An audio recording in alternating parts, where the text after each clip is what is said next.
ভাই আমি মারা গেলে আমার লাশ নিব আঞ্জুমান, না হলে ঢাকা মেডিকেল। আর যারা আপনার বলছেন ইন্ডিয়া, আল্লাহর হস্তে রহমতে ভিক্ষা চাই, আপনারা আমার মা বাপকে খুঁজে দেন। ভাই ঢাকার শহরদী পার্কে যখন আমি যাই তখন আমার বয়স চলে 15।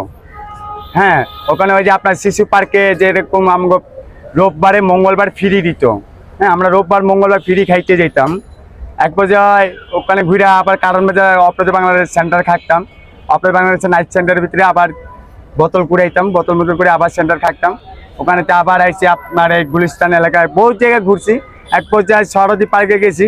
সরদী পার্কে একটানা 12 বছর ছিলাম। আর যে ঘর দেখছেন ওই ঘরে আমি 2 বছর ছিলাম। ওই জায়গাতে আপনার যেটা গাছ মাছ ফুল মূল, এটা একটা আমার একটা উদ্যোগ ছিল। দেখেন, আমার অরিজিনাল জমিনের মালিক না। হ্যাঁ, আর এমনও আমার কোনো জমিনে আমি মালিকও না।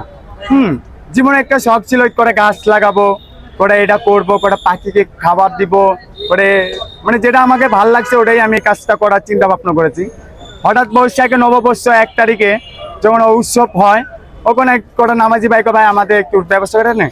ওই জায়গায়তে আমার শুরু। আমি মনে ছিলাম অফিসে যে আমি আইবো এমনি নামাজ প্রত্যেকে আইবো।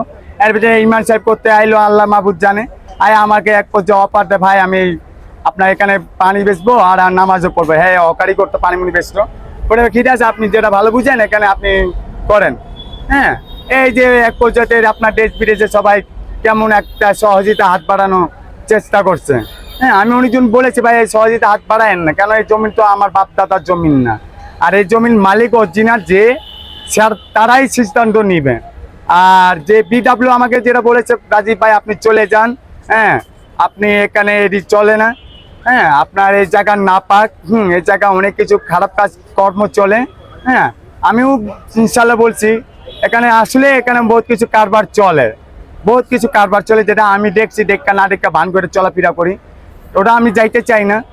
কালকে যেটা হয়েছে আলহামদুলিল্লাহ, আল্লাহ তাআলার কাছে শুকরিয়া।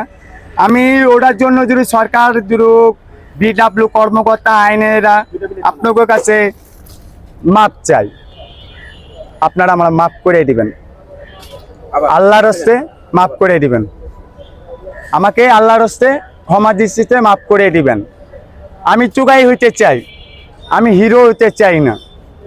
আমার আল্লাহ তাআলা যতদিন বাঁচায় রাখবো হায়াতে মত, আমি অতদিন এই বোতল কুড়িয়ে ভাত খাবো।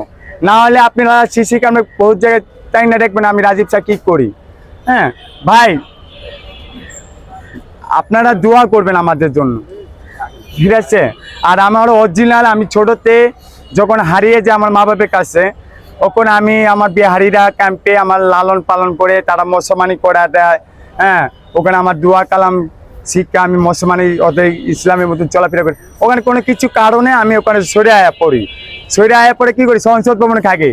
আগে সংসদ ভবন তো খোলা ছিল, যে এমনি পারতো এমনি ঘুরতো খাটতো, রাত নাই দিন নাই ওরকম চলাফেরা করতো সংসদ ভবনে। একসময় সংসদ ভবনে এমন ঘর নাই আমি ভাত চায়া খাইনি। হ্যাঁ, ওখানেও একটা এনজিও ছিল, চট বিছাইয়া পড়াশোনা করাইতো অপরাধ বাংলা সেন্টারে। হ্যাঁ, ওখানে আমি পড়াশোনা করতাম, খেলাধুলা করতাম। এক পর্যায়ে এই পথ আমি বেছে নিতাম। ভাই এই পথ ছাড়া আমার আর কোনো উপায় নাই। ভাই আমি মারা গেলে আমার লাশ নিব আঞ্জুমান, না হলে ঢাকা মেডিকেল। আর যারা আপনার বলছেন ইন্ডিয়া, আল্লাহর হস্তে রহমতে ভিক্ষা চাই, আপনারা আমার মা বাপকে খুঁজে দেন, খুঁজে আমার মা বুকে সন্তানে তার মাঝে পৌঁছায় দেন। আর যদি না পারেন অত ধরে নেন আমি এই দেশের ছেলে।